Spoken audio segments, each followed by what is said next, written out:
Assalamu alaikum everyone. How are you all? I hope every one of you is fine. I am here with another video lecture. My lecture number is 19 for Inter Part 1 जिसमें हम लोग unit number 1 introduction के बारे में बात कर रहे हैं। और आज का जो हमारा टॉपिक है that is the last topic of this chapter, जिसमें हम लोग पढ़ने वाले हैं about the topic protection and conservation of environment. तो ये जो टॉपिक है that is regarding the service of biology for the Mankind. हम लोगों ने अपने प्रीवियस कुछ लेक्चर्स में काफ़ी कुछ देखा है कि how biology has been prove to be useful for the mankind. किस तरह से डिफरेंट सर्विसेज प्रोवाइड की हैं बायोलॉजी की फील्ड ने ह्यूमन बींग्स के लिए।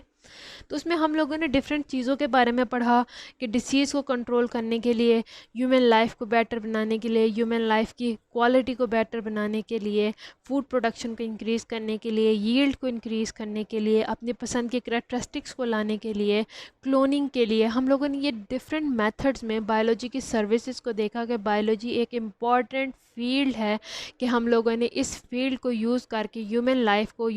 के स्टैंडर्ड को बेहतर से बेहतरीन बनाया है। आज का जो हमारा टॉपिक है उन्हीं टॉपिक्स का कंटिन्यूस है, क्योंकि हम लोग जानते हैं कि जब हम लोगों ने अपने इन्वायरमेंट को स्टडी करना शुरू किया है, हम लोगों ने जब इंसान ने अपने इर्द गिर्द के माहौल को स्टडी करना शुरू किया है, तो उसको अपने माहौल में, अपनी इन्वायरमेंट में डिफरेंट ऐसी चीज़ों के बारे में पता चला जिनको वो अपने फ़ायदे के लिए यूज़ कर सकता था। पर यहाँ पे प्रॉब्लम क्या हुई कि इंसान ने ना सिर्फ उन चीज़ों को यूज़ किया, उसको दी गई नेमतों को यूज़ किया, इंसान ने उसको ओवर एक्सप्लॉयट करना शुरू कर दिया है, ज़रूरत से ज़्यादा यूज़ किया है, जिसकी वजह से इन्वायरमेंट को डैमेज पहुँचना शुरू हो चुका है। If human beings would have stayed in their limits तो उसकी वजह से इन्वायरमेंट बच सकती थी, but now environment has been damaged to a large extent due to the over exploitation of human beings।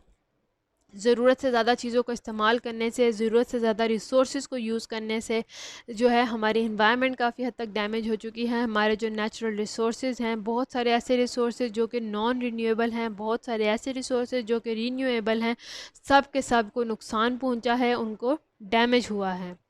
इंसान ने जैसे जैसे तरक्की की है, साइंस के अंदर डेवलपमेंट्स आई हैं, इंडस्ट्रियलाइजेशन बढ़ गई है, डिफरेंट केमिकल्स का यूज़ बढ़ गया है, even in the production of food, जिसकी वजह से पोल्यूशन कॉज होना शुरू हो गया हमारे इन्वायरमेंट में। और इस पोल्यूशन ने ना सिर्फ हमारे इन्वायरमेंट को बल्कि उस इन्वायरमेंट में रहते हुए जो डिफरेंट अदर लिविंग ऑर्गेनिजम्स हैं उनको भी नुकसान पहुंचाया है। सो हम लोग जो ये टॉपिक है ये एक बहुत इंपॉर्टेंट टॉपिक है जब हम लोग बात करते हैं about the protection and conservation of environment. तो ये यहाँ पे हमें समझने की ज़रूरत है कि हम लोग बायोलॉजी की फील्ड को यूज़ करके किस तरह से अपने माहौल को, अपने इन्वायरमेंट को, उसको प्रोटेक्ट कर सकते हैं, और जो उसके बचे कुछ उसके अंदर रिसोर्सेज हैं उनको ओवर एक्सप्लॉयट करने के बजाय उनको कंजर्व कर सकें, उनको बचा के रख सकें ओवर एक्सप्लॉयटेशन से।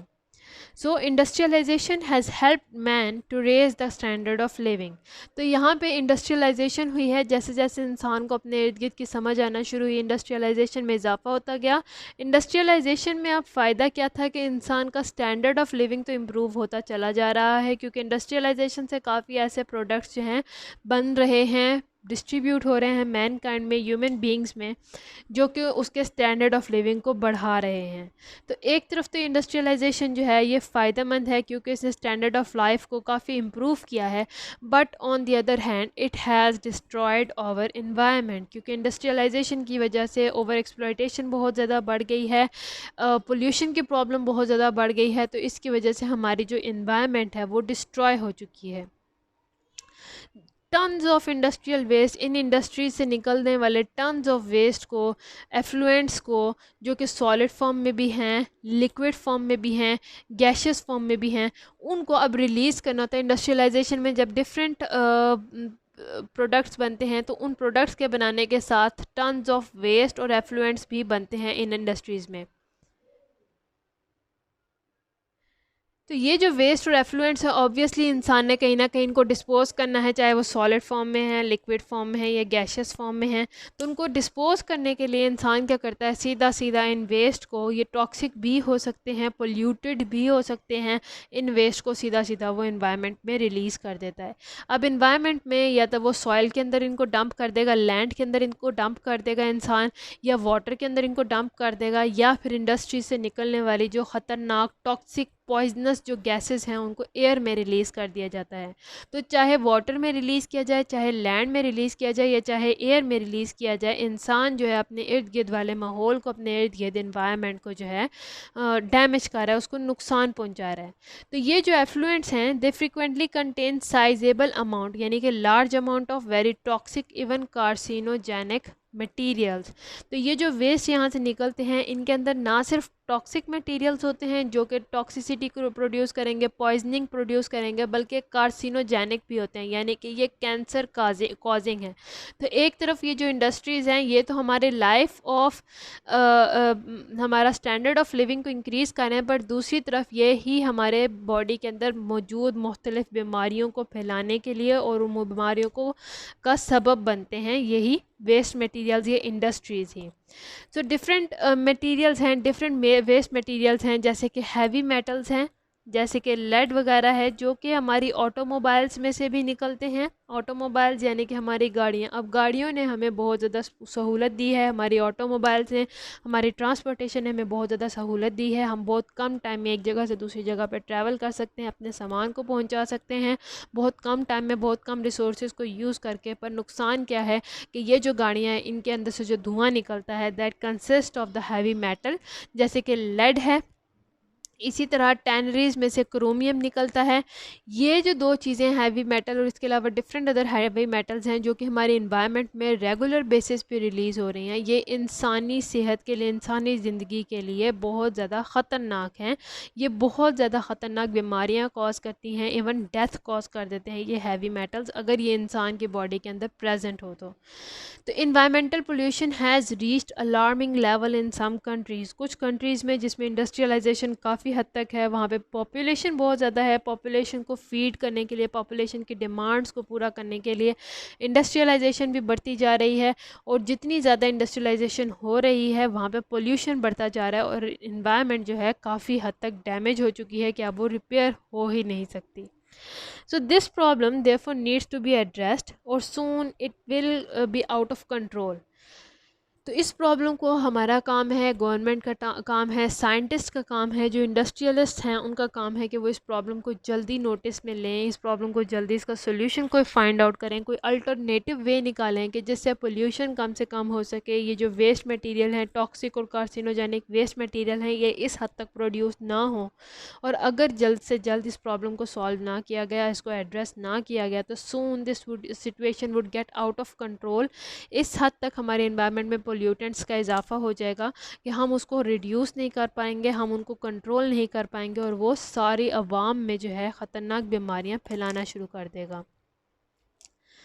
जिसकी वजह से जो बायो कंपोनेंट्स हैं हमारे इकोसिस्टम के, यानी कि जो लिविंग पार्ट है हमारे इकोसिस्टम का, it would suffer irreparable loss, कि ना सिर्फ इंसानी ज़िंदगी के लिए बल्कि जितने भी लिविंग ऑर्गेनिज़म्स हैं, चाहे वो प्लांट्स हैं, चाहे वो एनिमल्स हैं, चाहे वो माइक्रोस्कोपिक लिविंग ऑर्गेनिज़म हैं, सब के सब ऑर्गेनिज़म्स के ऊपर काफ़ी ज़्यादा उनका नुकसान हो जाएगा। और जो इन्वायरमेंट है हो सकता है वो इस हद तक पहुँच जाए, हमारी अर्थ इस हद तक पहुँच जाए कि मज़ीद वो लाइफ को सपोर्ट कर ही ना सके, क्योंकि उसके अंदर इतने हद खतरनाक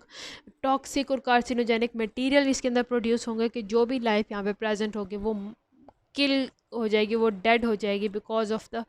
presence of such large amount of waste materials and pollutants.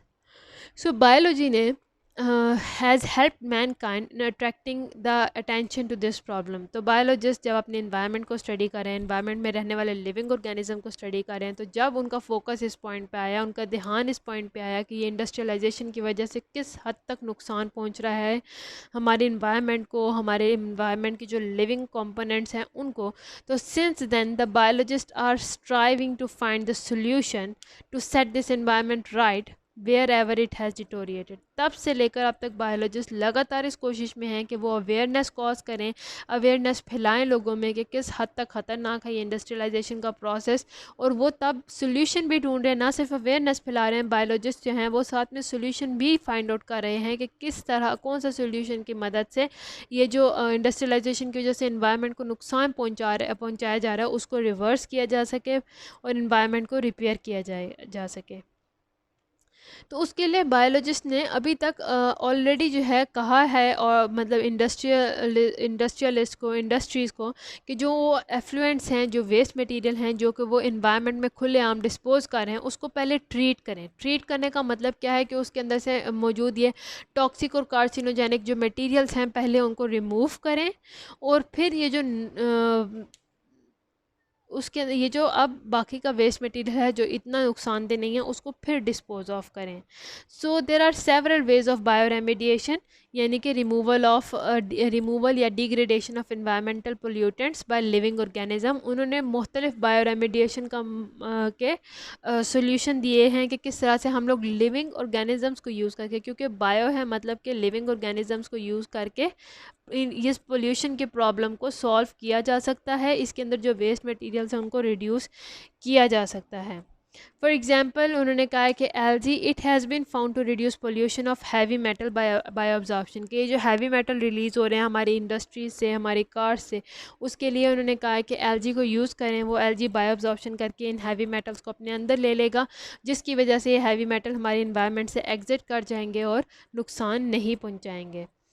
Biologist are also working on the list of endangered species. Endangered species क्या हैं कि इंसान ने एक तरफ तो इंडस्ट्रियलाइजेशन की है ताकि way of standard of living better हो, पर दूसरी तरफ उन्होंने काफ़ी ज़्यादा एनिमल्स को, काफ़ी ज़्यादा प्लांट्स को भी किल करना स्टार्ट कर दिया है, चाहे वो शिकार के तौर पे, चाहे वो फूड के लिए, चाहे मेडिसिन के लिए, चाहे अपने लैंड को क्लियर करने के लिए। उन्होंने काफ़ी ज़्यादा एनिमल्स को, प्लांट्स को किल करना स्टार्ट किया, जिसकी वजह से काफ़ी स्पीशीज़ जो हैं एनिमल्स के और प्लांट्स की वो इंडेंजर्ड स्पीशीज़ में आ गई हैं। इंडेंजर्ड स्पीशीज़ क्या हैं? वो एनिमल्स और प्लांट की स्पीशीज़ जो कि एक टाइम में काफ़ी ज़्यादा सही अमाउंट में थी, पर अब इनके जो नंबर ऑफ़ इंडिविजुअल्स हैं काफ़ी हद तक रिड्यूस हो चुके हैं कि ये they are soon to be going to extinct, कि वो इस दुनिया की सरफेस के ऊपर से, सरफेस ऑफ अर्थ से उनका ख़ात्मा होने जा रहा है, कि इस हद तक इनके कम नंबर ऑफ़ इंडिविजुअल्स रह गए हैं। तो बायोलॉजिस्ट ने दुनिया का ध्यान इन इंडेंजर्ड स्पीशीज़ के ऊपर भी कन्वर्ट किया है कि इंसान को चाहिए कि किस तरह से इन इंडेंजर्ड स्पीशीज़ को प्रिजर्व किया जाए, इनको कंजर्व किया जाए,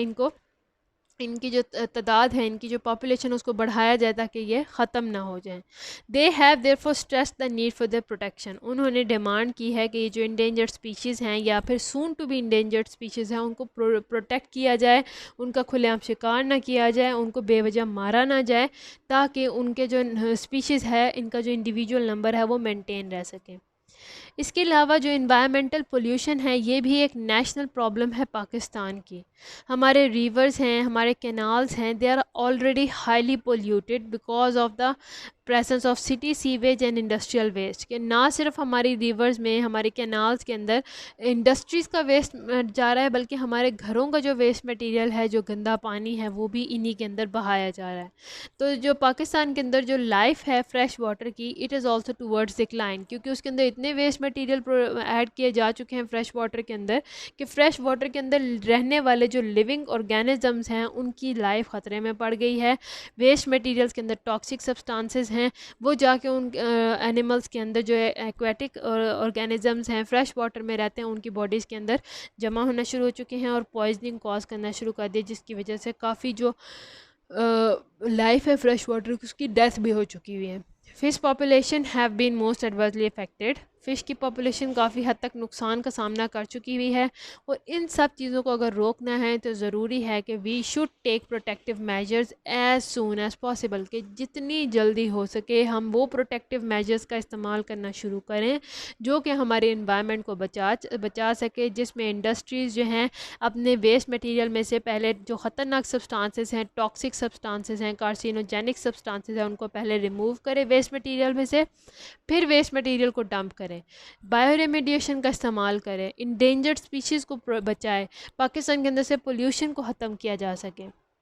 सो we need to take this protective measures as soon as possible. Cities के अंदर जो एग्जॉस्ट है, जो धुआं निकलता है ऑटोमोबाइल्स का, वो उसके अंदर इस कदर लेड है जो कि हमारे एटमॉस्फेयर में ऐड हो रहा है, कि ये हमारे लिए, जब हम उस एटमॉस्फेयर में, उस इन्वायरमेंट में सांस लेते हैं, तो हमारे बॉडी के अंदर ये हार्मफुल हैवी मेटल्स एंटर हो रहे हैं, हमारी बॉडी के अंदर डिफरेंट डिसीज़ को कॉज कर रहे हैं। So therefore it is needed कि हम लोग देखें कोई लेड फ्री पेट्रोल को, उसको यूज़ करना करना स्टार्ट करें ताकि पोल्यूशन जो है पाकिस्तान के अंदर उसको कंट्रोल किया जा सके, ह्यूमन लाइफ को बेटर बनाया जा सके और क्वालिटी ऑफ लाइफ को इम्प्रूव किया जा सके, ना सिर्फ इंसानों की बल्कि बाकी जो जानदार हैं, पौधे हैं, जानवर हैं, उनकी क्वालिटी ऑफ लाइफ को भी बेहतर बनाया जा सके। और वो किस तरह से होगा कि जब पोल्यूशन को कंट्रोल किया जाएगा।